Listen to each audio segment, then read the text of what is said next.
Hey all, welcome to another video. Today we're going to do a little tutorial on this beautiful Nordic Star table runner. I've done mine in some blues, lots of interesting little wintry prints and whatnot. As you can see, the snowflakes, the trees with the snow. So for the pattern, the link will be down below in the description, along with any other useful information or links. And for any behind the scenes footage, go over to my Instagram. Well, that's about it. So enjoy the video, hopefully. In today's video, we'll be making the Nordic Star Table Runner, a free pattern by Julie Kefalu from the Crafty Quilter Designs. This is your supply list. Of course, you don't have to go by these colors. I'm not. Feel free to pause it if you'd like. In here, we have our cutting instructions. I've made myself a little color kiosk, just looking at this. And if you didn't notice, I'm going with dark blue, medium blue, and then almost like an ice blue where it's almost white. I've gone ahead and I've marked everything. I will have a link down below for this pattern. I am going to begin with taking C and E and sewing them together. This seems the most practical, considering we need to make these units. So I'm going to sew these together, and then I'm going to cut the units into 16 1 3/4 wide units. And then from there, we'll attach those to the B units, which are right here.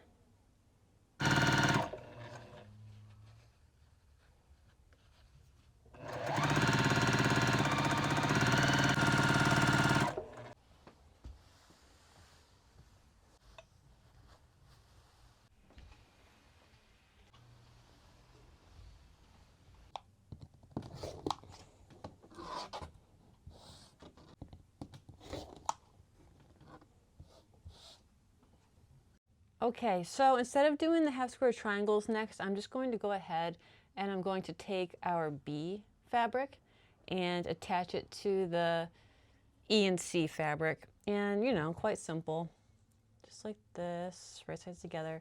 And then you want to go down this side because the blue is on the left side. So we want to maintain that. And we're just going to do that all the way down the line. And here we are. They're looking mighty fine, if I do say so myself. And as promised, we're going to move on now to the half square triangles. And it looks like we're making 3 different color combos. 16 of each. How many do I have here? So AA, and then that and that. This is my lighter one. All right, so I need 16 of each, so I'm just gonna pair them off. I think you get 2. 16 divided by 2 is 8, right?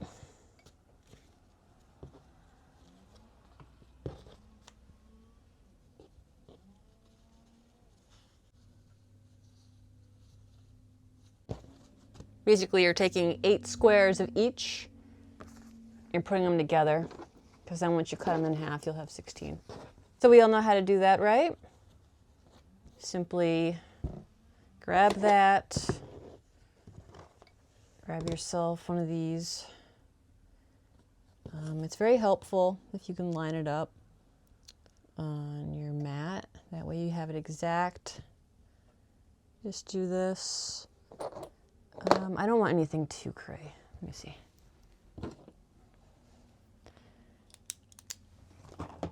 Pencil. pencil is your safest bet. I prefer mechanical pencils because they're thinner and therefore more accurate. So I'm gonna go snatch one of those. Just draw a nice line right down the center. And then right on top of that line, you put your 1/4 inch. And you make another line. And then you do the same thing over here. If you can get as accurate as possible and make sure that you're just pressing and not pulling with the iron, that's better for you. And do not starch these once you've cut them. Don't do it. All right. So now I've got all the half square triangles done. I've got these little corner pieces done. Next up, turn the page. Okay, so this is telling us that we are to start making all of the corner pieces. And then it looks like this here in the middle, and then this here, which would be our H piece. As you can see, H. And this will be our F.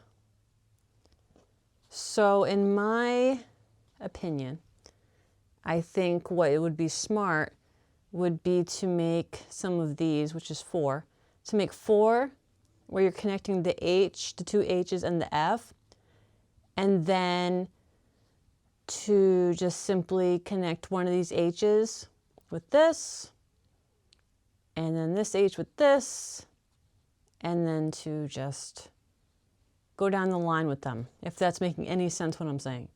And then the H, wait, what is this? Is this also an H? Doesn't make sense. And then we've got 3 of these, which are these long boys. And they're gonna go in between. And then finishing it off, it's gonna be with these G pieces. So let's get on that. Okay, so this is our first corner piece. This is the half square triangle with the dark and the background. This is the half square with the light blue, the dark blue. This is the light blue, the background. And then our square is the left. And that's simply looking at this right here. So to make this easy, I'm going to sew this to this, and then this to this, and then together.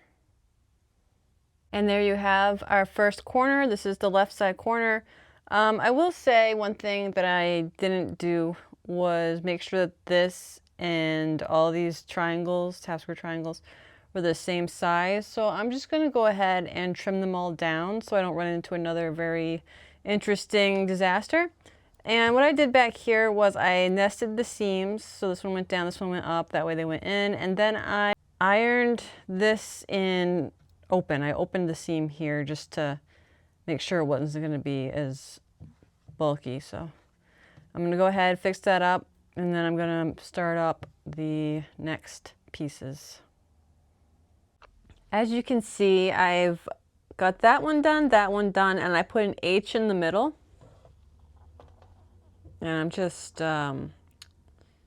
pushing them in. So now I just have to make the bottom half.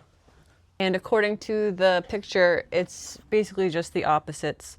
It helps me to keep the picture near me, just so my brain doesn't get confused.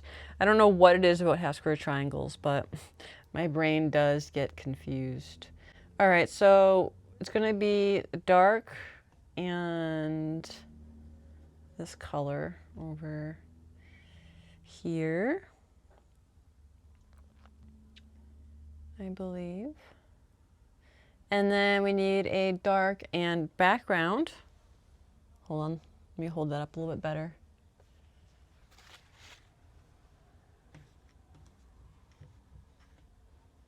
Okay, just kind of like that.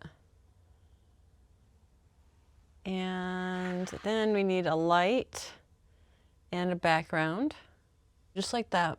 So I'm going to put that together, and then I'm going to put this side together, which is, let's see. Okay. Yeah, that looks about right. I'll put it together. We'll get a better look at it. All right, like I said, make sure you're trimming everything to size, because I ran into a little problem where now this side is a little bit too long, but then this side was too short, so I added on another strip, and then I'll just slice that down. But let's not worry about my mistakes. Let's worry about the next solution here. And take another H. I believe this was an F. This little guy. Put it in the middle there.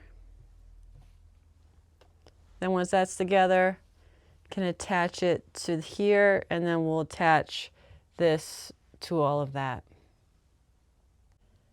All right, so that's the finished block. As you can see, there's my little fix here. I think this may be a problem with just the first block, because I did trim everything down once I realized the mistake over here. And I guess we'll just see what happens as we go. For me personally, it's my first time making this. And typically when I make something for the first time, that's where I figure out all the mistakes. So then when I make the second one, it'll be a lot better. You're just repeating the same technique 3 more times, and then taking these longer pieces and putting them in between. And I'll meet you back here when it's time to add the borders. All right, I've got all 4 put on. You can see this guy ended up a bit short, so I just did my signature move where I added on extra fabric. Doesn't look the greatest, but I'd rather have it done than, you know, have to start over. Okay, and then since I'm not sure how I should do this, maybe for the sake of this one, I'm going to put everything facing up. Okay. I don't know. Just gonna make it work. Some of these are very long, so I guess I'll figure it out. And it's pretty simple. It's either I'm gonna attach some of these, cut it, and then just make it fit all the way around. There she is. Stunning in blue. Let me know if you plan on making this down below in the comments, and with what fabric colors you think would go nice. Personally, I think this would look really nice if it was done with a green and a red and maybe a pink or an aqua color, and then maybe pink up here. I don't know. The possibilities are endless.